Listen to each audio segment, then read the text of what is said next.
selamat datang di kelas Grafika Komputer bersama dengan saya Sulaiman Santoso. Dan hari ini kita akan belajar bagaimana caranya kita membuat sebuah lingkaran di dalam kanvas kita.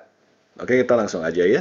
Ini adalah source code saya, ini berasal dari source code yang sudah kita kembangkan kemarin-kemarin begitu ya, supaya lebih jernih. Kita akan memindahkan kode untuk menggambar titik ini ke dalam file terpisah ya. Jadi sekarang kita akan buat sebuah folder baru di dalam project kita yang kita beri nama library ya. Kemudian kita akan klik kanan lagi, kita akan pilih new file, kita akan pindahkan di sini Grafika library Grafika misalnya.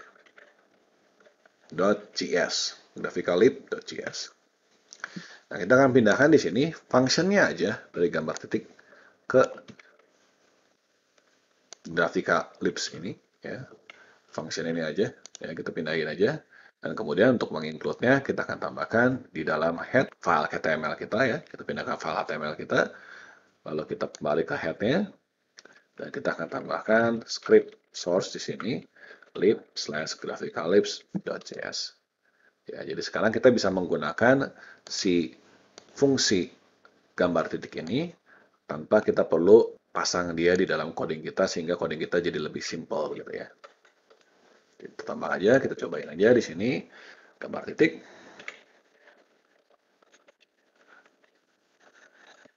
Ya, kita akan bikin garis aja kayak kemarin ya.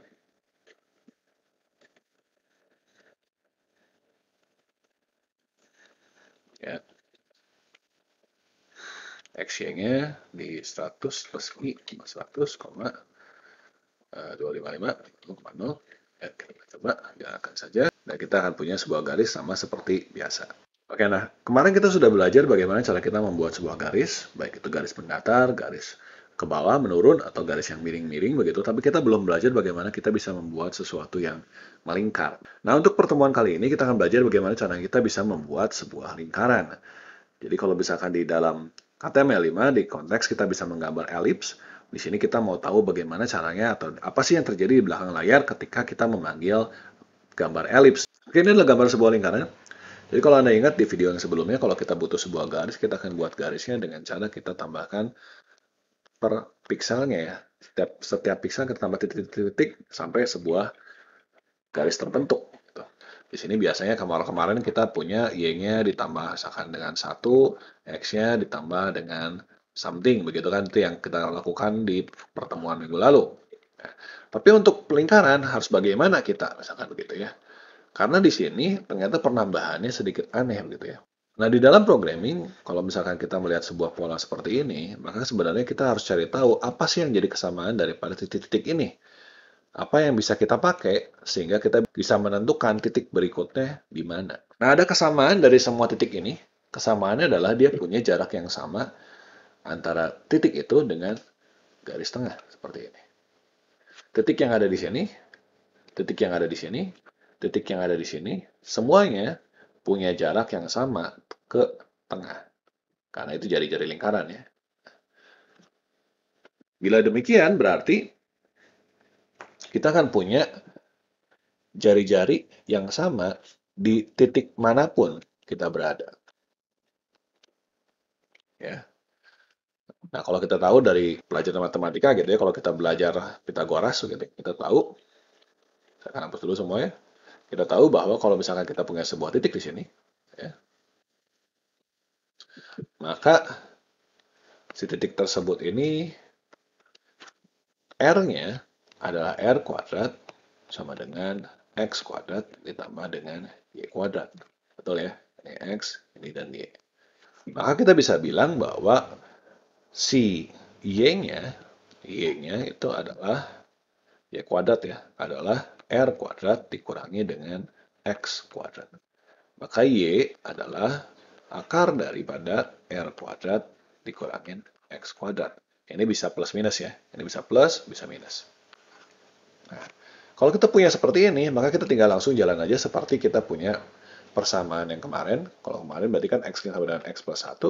Kalau untuk Y-nya, berarti kita bisa langsung aja pakai rumus yang itu. Yaitu akar daripada R kuadrat min X kuadrat. Oke. Dan sebelum kita lanjut, sebelumnya, kita harus ingat bahwa rumus ini berlaku kalau misalkan kita punya si lingkarannya itu pusatnya di 0,0. Kalau lingkarannya kita geser, ya, kalau lingkarannya kita geser, misalkan ke sini, yaitu di titik xc, yc, gitu ya, maka persamaannya berubah sedikit, begitu ya. Kita kan punya di sini adalah r kuadrat adalah sama dengan x min xc kuadrat ditambah dengan y min yc kuadrat. Sehingga rumusnya menjadi y-nya adalah akar daripada r kuadrat dikurangin x min xc kuadrat. Ya, kemudian ini semua ini kita akan tambahkan dengan si yc. Oke, kita langsung coba aja ke dalam bentuk fungsinya. Jadi sekarang kita bisa buat sebuah function di sini, function untuk menggambar lingkaran, tapi sekarang kita nggak bikin di dalam kanvasnya, kita akan bikin dalam si graphical ellipse. Ya. Jadi kita sekarang akan menambahkan di dalam gambar ellipse kita atau graphical ellipse kita ini sebuah fungsi baru. Kita akan namakan function ini adalah gambar lingkaran.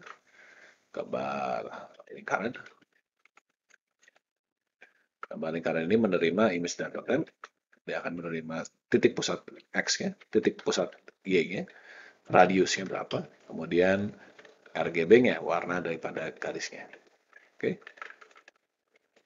Nah, di sini yang kita lakukan sebenarnya sama dengan yang kita lakukan di DDA, gitu ya. Kita akan berjalan, kita boleh pilih mau dari X atau dari Y. Kemudian setiap kali kita jalan di X atau di Y, kita akan tentukan sumbu yang berlawanannya berapa nilainya. Yang akan kita lakukan adalah kita memilih mau jalan dari X atau dari Y. Di sini saya akan pilih dari X aja, karena kita lingkaran mau jalan dari X atau Y, titiknya tetap sama, gitu ya. Tetap sama jumlah titiknya. Oleh sebab itu, kita akan jalan dari X, kita akan jalan dari X min radius, XC min radius, ya, sampai dengan C plus radius. Ya. Jadi di sini kita akan berjalan daripada titik ini, yaitu XC min radius, sampai titik ini, yaitu XC plus radius. Dan untuk setiap kali titik ini, ada satu titik di sini, kita akan tentukan y-nya.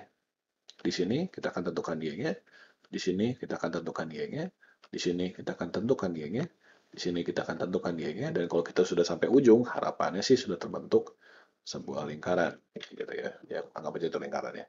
Nah, oke. Berarti kita akan jalan dari XC min radius sampai XC plus radius, lalu kita akan tentukan y-nya. Udah punya X dan Y, kita gambar di X, Y. Oke, kita akan jalan aja, kita bikin for. Dari var X sama dengan XC min radius, sampai X-nya ini lebih kecil daripada XC plus radius. Ya, selama dia lebih kecil daripada XC plus radius, begitu ya.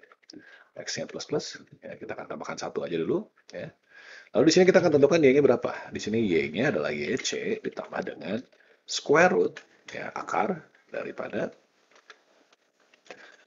R kuadrat.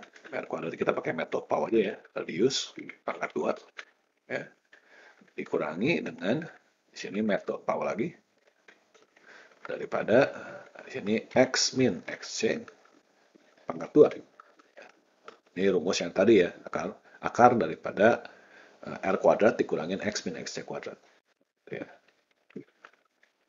Akar dari R kuadrat dikurangin X min XC kuadrat. Ya. Setelah kita punya si Y-nya, kita akan gambar Y-nya menggunakan gambar titik yang udah kita punya ya, gambar titik. Di sini, image data temp. Kemudian di X, Y-nya di mana? Ya. Kemudian warnanya apa? Gitu. Kita gambar titik. Dan ini baru setengah dari algoritma kita. Kita lihat dulu ya. Nah, untuk memanggil si fungsi ini, kita bisa pindah ke file HTML kita, lalu kita akan panggil di sini gambar lingkaran. Ya, di sini akan saya pasang image data saya. Kemudian saya akan pasang di 200-200 dengan lebarnya 100. Warnanya adalah warna merah, seperti biasa ya. Jadi kita akan punya sebuah lingkaran di 200-200 dengan radiusnya 100 dan garisnya warnanya merah. Kita lihat dulu ya hasilnya seperti apa ya. Oke, di sini kita bisa lihat bahwa kita punya titik-titik, tapi titik-titiknya ini kalau saya zoom sedikit ya, kita kita punya titik-titik, tapi titik-titiknya ini memang membentuk lingkaran, tapi tidak smooth. Ada banyak bagian-bagian yang hilang. Kenapa bisa hilang seperti ini? Nah, hilang ini karena terjadi yang namanya pembulatan dan JavaScript tidak membulatkannya. Jadi kalau kita perhatikan di dalam perhitungan kita, ya, di entah itu match square root gitu ya, terjadi ada koma-koma, bilangan koma-koma floating point yang tidak bisa kita langsung pindahkan ke dalam pixel. Itu akibatnya kenapa ketika kita gambar, hasilnya tidak keluar semua, hanya piksel-piksel yang benar-benar bulat yang digambar. Jadi supaya kita bisa melakukan aproksimasi di sini, kita akan membulatkan bilangan floating point-nya jadi integer atau bilangan bulat. Di sini kita akan pakai method scale aja. Anda boleh pakai method round, method scale sama aja lah ya. Nah, pakai method scale aja di sini x dan y. Maka kita punya sekarang garis yang jauh lebih baik dibandingkan garis yang di awal kita punya. Tapi kok lingkarannya cuma setengah? Di sini kan kita lihat lingkarannya cuma setengah ya, cuma garis bawahnya doang. Nah, itu dikarenakan di sini sebenarnya metode SQRT, metode square root atau akar, sebenarnya hasilnya bisa positif atau bisa negatif. Jadi kalau kita pengen ada dua, di sini kita harus menghitung positifnya juga, kita harus menghitung juga negatifnya. Jadi kita akan copy aja sini. Jadi kalau yang atas itu untuk kasus kalau misalkan square root-nya itu positif, kita juga harus meng-count kalau square root-nya itu negatif. Jadi ada yang square root-nya positif, ada yang square root-nya negatif, plus minus kan ya. Maka sekarang kalau kita lihat, kita akan punya sebuah lingkaran yang bagus. Nah, tapi di sini ada permasalahan sedikit, karena di ujung daripada lingkaran kita, ini kalau saya zoom sedikit ya, di ujung daripada lingkaran kita akan punya garis yang terputus, titik-titiknya terputus. Kenapa seperti ini? Yang terjadi adalah kita kehabisan pixel. Jadi di sini kan kalau di awal-awal sini kita pixelnya banyak, sehingga garisnya smooth. Tapi kalau di ujung sini, X-nya itu cuma sedikit. Jadi X-nya karena pixelnya titiknya cuma sedikit, kita nggak punya garis yang panjang, bagus di sini. Jadi untuk mengatasi hal ini sebenarnya ada beberapa cara. Cara yang paling brutalnya adalah tentu saja kita gambar lagi. Tapi kali ini gambar laginya dari sudut Y-nya. Kita copy aja, kita ganti yang tadinya X jadi Y, yang tadinya Y jadi X. Ini brutalnya begitu ya. Dan di sini juga kita ganti atasnya ya. Di atasnya kita ganti jadi X, ini juga ganti jadi Y, begitu. Maka sekarang kita akan punya sebuah lingkaran yang ya relatif lebih bagus lah, gitu ya. Oke. Nah, tapi kalau kita punya seperti ini, maka sebenarnya kita melakukan di sini beberapa hal yang sebenarnya tabu di bidang komputer grafik, yaitu kita punya looping yang banyak, ya, kita punya looping 2 kali lipat yang sebenarnya tidak efisien, dan kita juga melakukan banyak operasi floating point yang juga nggak efisien, gitu ya, terlalu banyak operasi floating point dikali 2 lagi ya. Nah, itu sebabnya kenapa kalau menggunakan cara seperti ini, membuat lingkarannya jadi lebih lambat sedikit. Jadi supaya kita bisa lebih cepat dan lebih bagus lingkarannya, lebih efisien, lebih elegan caranya, kita harus pakai cara yang lain. Nah, cara seperti apa yang kita bisa lakukan? Nah, kita lihat lagi ke gambar yang tadi ya. Jadi tadi kita bahas bahwa di sini kita bisa mendapatkan nilai R ini dari X-nya dan Y-nya di sini. Ada X dan Y di sini yang bisa kita pakai untuk menghasilkan R di sini. Nah, tapi selain menggunakan rumus Pitagoras, kita juga bisa menggunakan di sini sudutnya. Ya.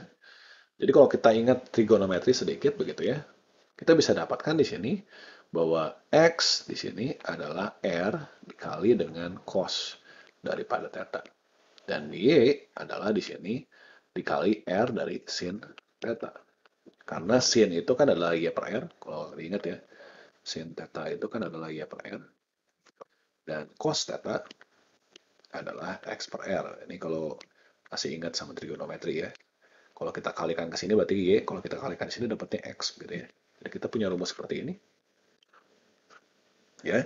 Jadi kalau kita punya persamaan seperti ini, maka kita nggak perlu lagi jalan dari X kiri sampai sini.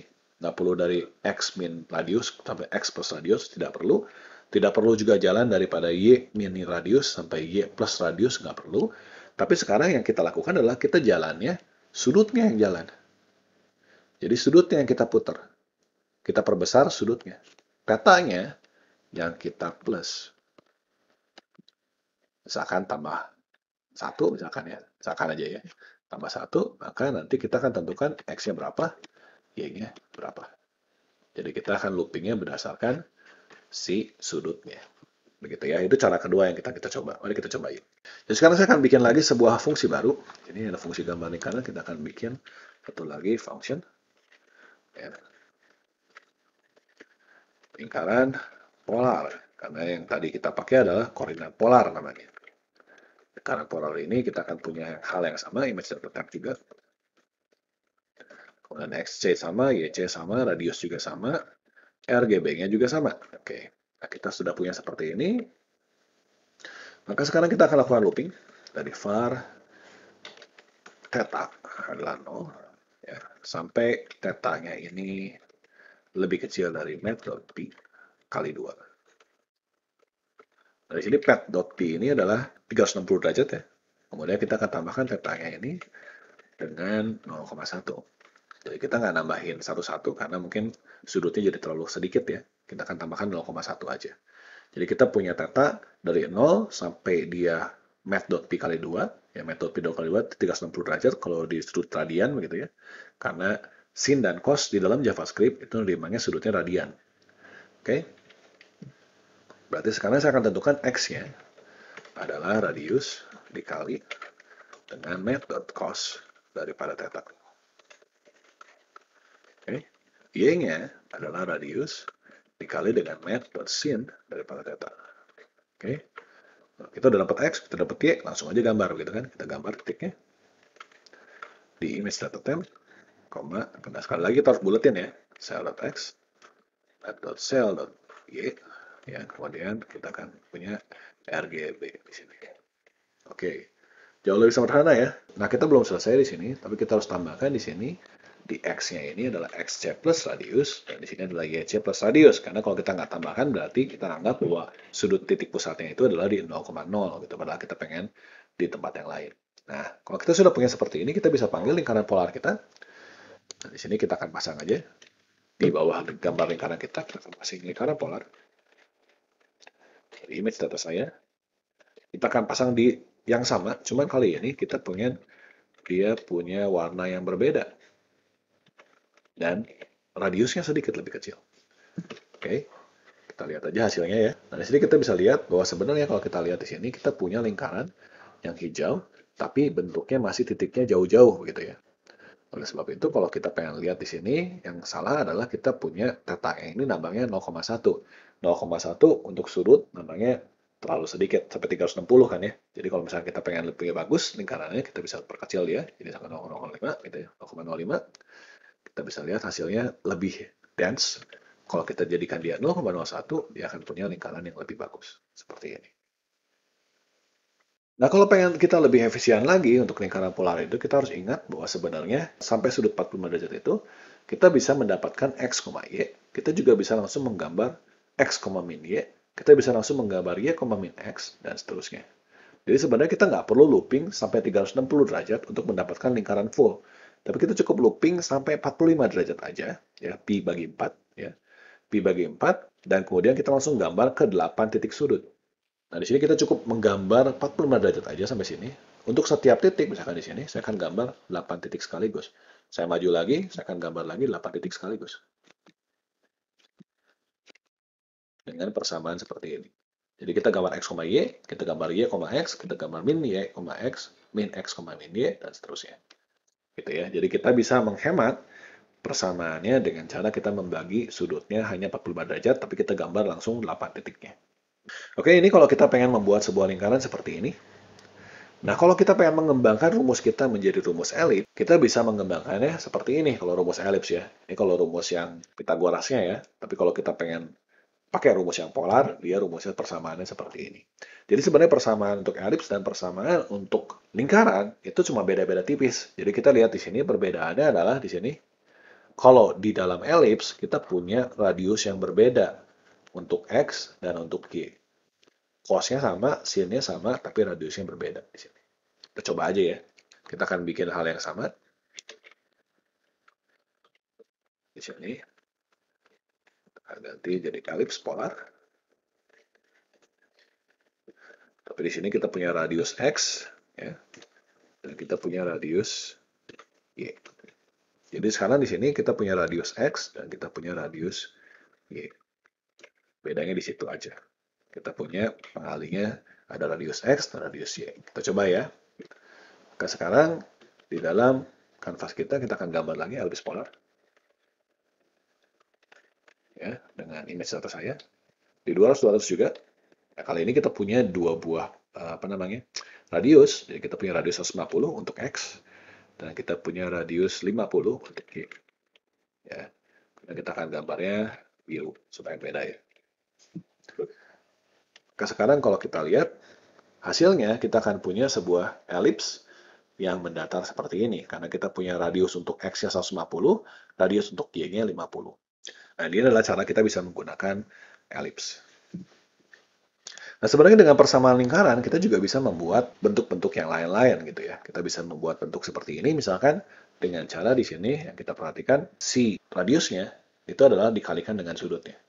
Gitu ya. Jadi nanti dia akan menambah besar. Jadi dari bawah sini dia akan menambah besar si radiusnya, sehingga bentuknya jadi seperti ini. Ya. Kita juga bisa membuat bentuk-bentuk seperti ini, misalkan, ya, seperti ini dan ini, dengan persamaan ini. Kita bisa mendapatkan bentuk yang seperti ini, misalkan dengan persamaan seperti ini. Atau bentuk-bentuk lain, seperti ini. Dan sangat seperti ini. Jadi tergantung dengan penggunaan trigonometri kita bisa mendapatkan bentuk yang aneh-aneh untuk kesenangan kita, gitu ya. Oke, sampai situ sekian tentang bagaimana caranya kita bisa membuat lingkaran, kita bisa membuat elips, sehingga kita sudah tahu belakang layarnya daripada kita membuat elips itu seperti itu. Semoga bermanfaat dan kita akan ketemu lagi di video-video selanjutnya. Terima kasih banyak atas perhatiannya.